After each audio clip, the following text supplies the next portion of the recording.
Huwag niyong pababayaan yan. Gusang tamaas eh.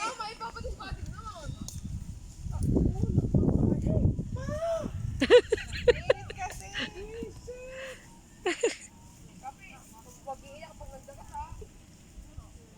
Kala naman ito hindi nung madali pagbaba. Alam mo naman, iitim.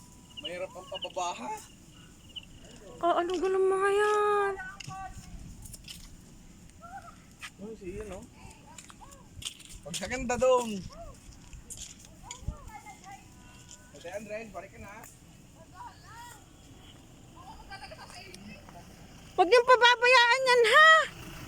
Kaya doon.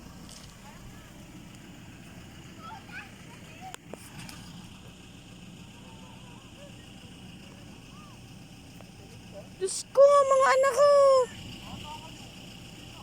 Pero, mapapagkilata ko na eh. Kung alam ko lang, aakit yung mga yan, pinagpantalong ko sana. Mahihirapan kayo bumaba. Oh, mahirap. Hindi, madali na yun. Doon dapat. Pero po, makyat. Hindi, tama. Dito bumaba rin. No?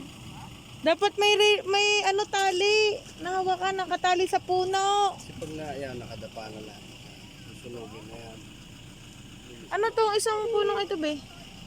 Pinatira ko yung puno. Ano nga yan? Malagi yan. Malagi. Diyos ko, hindi na kayo makita. Napakataas nyo.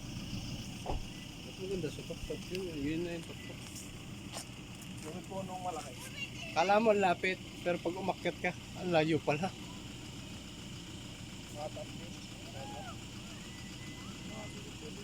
Sarap ng umakyat. Yung hagdan, pababa, pataas. Tapos may pahinga.